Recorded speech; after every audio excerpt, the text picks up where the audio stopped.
Assalamualaikum warahmatullahi wabarakatuh. Kami dari kelompok 4 ingin memaparkan presentasi dalam format PowerPoint dengan materi implikasi kehadiran media cyber.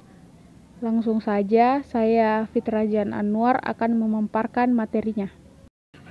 Materi pertama adalah media cyber. Media cyber yaitu segala bentuk media yang menggunakan wahana internet yang melaksanakan kegiatan jurnalistik serta memenuhi persyaratan undang-undang pers dan standar perusahaan pers yang ditetapkan Dewan Pers. Dalam bentuk media tersebut, istilah komunikasi cyber muncul, yaitu bentuk komunikasi yang mediasi oleh komputer yang terhubung ke dalam jaringan global melalui internet. Di slide kedua,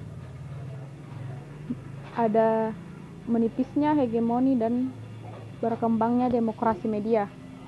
Kehadiran media cyber dan gerakan citizen journalist secara langsung maupun tidak membawa dampak pada media yang selama ini dianggap sebagai penguasa atas produksi atau distribusi informal.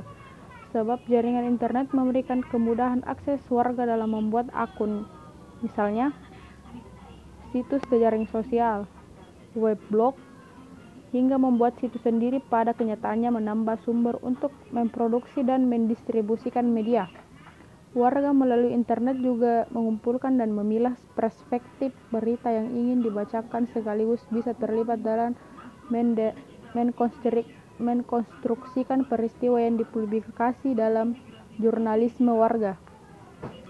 Selain itu, media tradisional juga dicurigai memiliki agenda tertentu terhadap semua informasi yang diproduksi dan distribusikan, bahwa seringkali media menganggap apa yang dianggap penting oleh redaksi media juga dianggap sebagaimana sesuatu yang dianggap penting oleh khalayak. Semua informasi kini tidak lagi dikuasai oleh media tradisional. Informasi kini semakin menyebar dan warga tinggal memilih informasi apa saja yang diperoleh dan memilah media mana yang akan dipakai untuk mendapatkan informasi itu. Di slide ketiga, poin ketiga, ada berubahnya organisasi dan kultural media. Smuckmaker dan Research menegaskan terhadap dua faktor yang mempengaruhi media, yakni faktor internal yang antara lain karakteristik individu pekerja media dan rutinitas yang berlangsung dalam organisasi media. Yang kedua, ada faktor eksternal media, yakni variabel media dan ideologi yang mempengaruhi isi media. Dalam konteks ini, Degergeo mengembangkan hubungan antara agenda media dan agenda publik dengan tiga model, yaitu kesadaran, yang kedua penonjolan, dan yang ketiga prioritas. Dengan demikian, penulisan melihat adanya pergeseran culture media, bahwa selama ini khalayak yang ditempatkan sebagai konsumen pasif dari media, kehadiran internet dan gerakan jurnalisme warga telah menempatkan warga sebagai produsen berita sekaligus narasumber berita. Hal ini jelas berbeda dengan jurnalisme tradisional yang menempatkan jurnalis dan narasumber menjadi dua posisi yang berbeda. Hasil penelitian yang dilakukan oleh Alex Burns menunjukkan bagaimana culture media tradisional berubah terhadap sumber pemberitaan. Di poin keempat, ada penjualan dan periklanan. Iklan dan penjualan atau produk media, baik itu edition, terbitan maupun program, merupakan sumber pendanaan yang diperoleh oleh media. Semakin banyak penonton yang menyaksikan, membaca, atau mendengar suatu program, akan semakin populer media itu di tengah warga. Efek dari kepopuleran itu akan menarik minat koperasi untuk beriklan.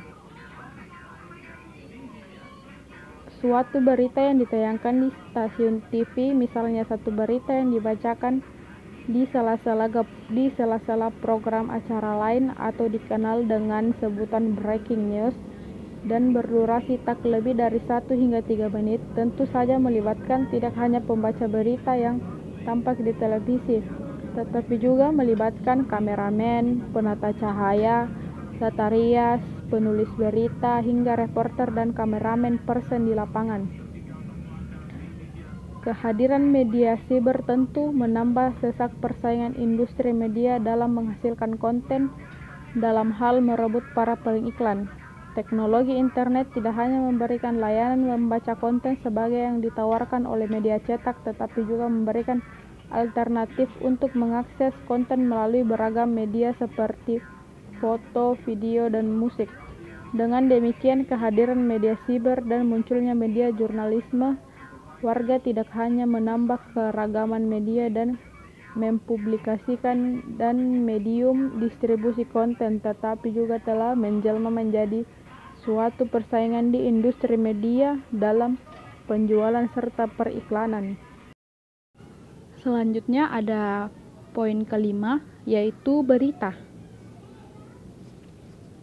Berita selama ini dipahami sebagai suatu informasi yang diproses melalui institusi media atau massa berada dalam posisi pasif dalam menerima terpaan informasi yang disampaikan oleh media.